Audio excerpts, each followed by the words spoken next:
প্রিয় ছাত্রছাত্রীবৃন্দ, ঠাকুরগাঁও সরকারি মহিলা কলেজের অনলাইন ক্লাসে সবাইকে স্বাগতম। Today will read unit 2 lesson 1. The name of the unit is Greatest Scientific Achievements, and the name of the lesson is Some of the Greatest Scientific Achievements of the last 50 years. অর্থাৎ গত 50 বছরে বিজ্ঞানের ক্ষেত্রে যে অগ্রযাত্রা হয়েছে সেই নিয়েই এই লেসনটি। First we will read the English text and side by side we will summarize it in Bangla. We human beings tend to forget how far we have come as a species in a relatively short period of time. অর্থাৎ প্রজাতি হিসেবে মানব জাতি কত অল্প সময়ে কতটা এগিয়েছে সেটা প্রায় আমরা ভুলে যাই। It was only in the 1870s when we had the first house that was lighted with electricity. অর্থাৎ 1870 সালে প্রথম বাসাবাড়িতে বিদ্যুতের ব্যবহার শুরু হয়, আলো জ্বালানো হয়। Cars just started to become available 100 years ago. আর আমরা আজকাল যে গাড়ি ঘোড়া দেখি অর্থাৎ কার, সেগুলো মাত্র 100 বছর আগের কথা। Charles Lindbergh made the first transatlantic flight in 1927। আর 1927 সালে চার্লস লিন্ডবার্গ নামে এক ভদ্রলোক প্রথম বিমানে চেপে আটলান্টিক পাড়ি দেন। Televisions didn't become widely available until after World War II. আর কেবলমাত্র দ্বিতীয় বিশ্বযুদ্ধের পরেই টেলিভিশন অনেকটা সহজলভ্য হয়। In other words, the advances humankind has made in a relatively short period of time have been nothing short of extraordinary. অর্থাৎ খুব অল্প সময়ের মধ্যে আমরা অসামান্য উন্নয়ন ঘটিয়েছি। Perhaps just as extraordinary is how we tend to simply adapt to these incredible changes. পাশাপাশি এই ধরনের পরিবর্তনের সাথে আমাদের যে অভিযোজন সেটাও বিস্ময়কর।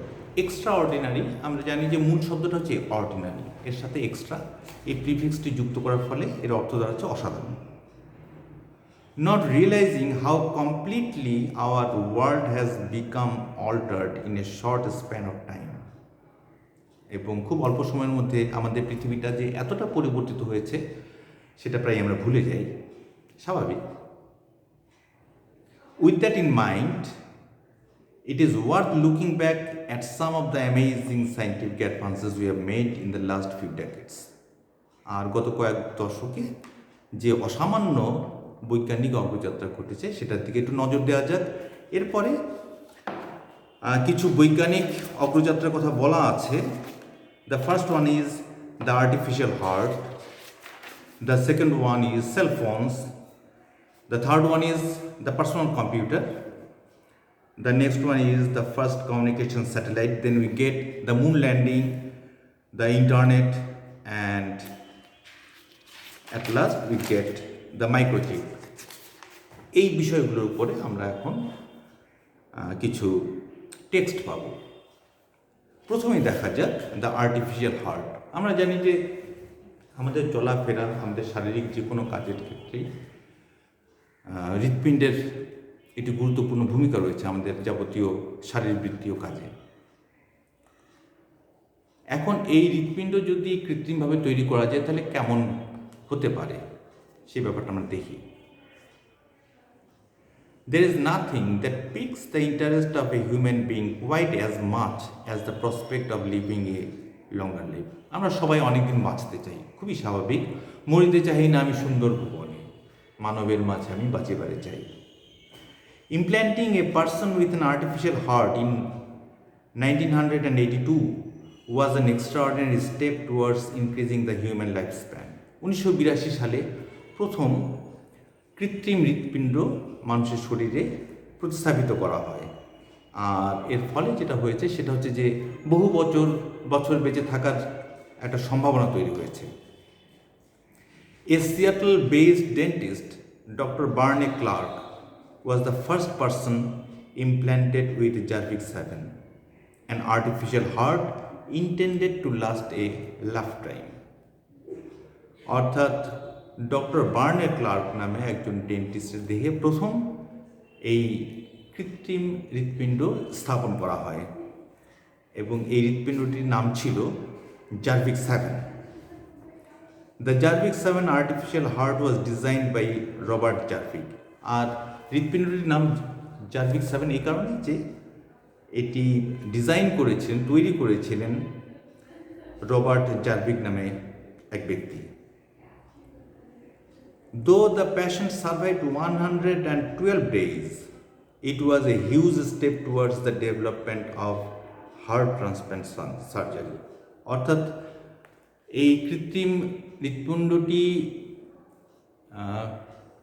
শরীরে স্থাপন করার পরে ওই ব্যক্তি মাত্র 112 দিন বেঁচে ছিলেন, কিন্তু তারপরও এটা আমাদের ভবিষ্যৎ সম্ভাবনার দিকে আঙুল তুলিয়ে দেখিয়ে দেয় যে কৃত্রিম কোনো অঙ্গ প্রত্যঙ্গের মাধ্যমে একজন মানুষ বাঁচতে পারে।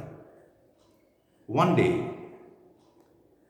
more advanced versions of artificial organs will likely allow us to live much longer and more productive lives. আর ভবিষ্যতে এর আরও উন্নত সংস্করণ যখন হবে তখন আরও বহু বছর বেঁচে থাকার সম্ভাবনা তৈরি হবে। When we get there, we will owe a lot to Robert Jarvik's artificial heart. আর সেই স্বপ্নটি যখন পূরণ হবে তখন আমরা রবার্ট জার্ভিক নামে এই ভদ্রলোকের প্রতি কৃতজ্ঞ থাকব। এর পরের অংশটি সেলফোনস। আমরা সেলফোনস পর্যন্ত গিয়ে আজকের লেসন বন্ধ করব, কারণ খুব বেশি রকম লম্বা হয়ে গেলে সেই লেসনগুলোর প্রতি আসলে কোনো আলাদা করে আকর্ষণ থাকে না। সেলফোনস তোমরা সবাই তো মোবাইল ফোন ব্যবহার করো, and we call it mobile phone because it's mobile, you can move with the mobile phone. So এটার নাম যদিও মোবাইল হয়েছে, কিন্তু মূলত প্রথম দিকে এটাকে বলা হতো সেলফোন। সেল মানে আমরা জানি যে কোষ, যেহেতু ল্যান্ডফোনের তুলনায় এটা খুবই ছোট এবং বহনযোগ্য, এই কারণে প্রথম দিকে এটাকে সেলফোনই বলা হতো। Cellphones phones have been around since the late 1800s, অর্থাৎ 1800 সালের দিকে, 1800 থেকে 1810 সাল, যখন কোনো তারিখের পরে এস থাকবে তখন বুঝতে হবে সেটা দশকের কথা বলছে, অর্থাৎ 1800s মানে 1800 থেকে 1810 সাল। তো সেই দশকে টেলিফোন এসেছে, but cellphones made their appearance only in the 1990s। কিন্তু মোবাইল ফোন বা সেলফোনের আবির্ভাব 1990-এর দশকে, অর্থাৎ 90 থেকে 2000 সাল। Today, by some estimates, more than 100 million people in Bangladesh and more than 4.6 billion people worldwide have mobile phones. এখানে mobile phone যারা ব্যবহার করছে তাদের সংখ্যার কথা বলা হচ্ছে, যে সারা পৃথিবী জুড়ে 4.6 বিলিয়ন মানুষ আনুমানিক এই সংখ্যক মানুষ মোবাইল ফোন ব্যবহার করে। Anything that is useful and spreads so fast has to be considered one of the greatest inventions of all time. যেসব আবিষ্কার খুবই গুরুত্বপূর্ণ এবং আমাদের দৈনন্দিন কাজে লাগে এবং এর ব্যবহার যদি খুব দ্রুত বেড়ে যায় তখন বুঝতে হবে যে এটি একটি গুরুত্বপূর্ণ আবিষ্কার। জাস্ট 2 decades ago, ডেকেড মানে হচ্ছে দশক, আমরা ডেসিমাল জানি, ডেসিমাল হচ্ছে দশমিক পদ্ধতি, তো ডেকা বা ডেসি এই শব্দের অর্থই হচ্ছে 10। বলছে 2 দশক আগে, অর্থাৎ 20 বছর আগে, in Bangladesh even landlines were difficult to obtain. 20 বছর আগেও টেলিফোনের একটা কানেকশন পাওয়া খুব কঠিন ছিল। Let alone mobile phones, let অ্যালোনকে বলছে যে মোবাইল ফোনের তো প্রশ্নই ওঠে না, 20 বছর আগে টেলিফোনের কানেকশন পাওয়াই ছিল কঠিন ব্যাপার, আর মোবাইল ফোনের কথা তো ওঠেই না। Today, people from all social strata use cell phones, from street vendors to business executives in luxury cars, and from villagers to urbanites.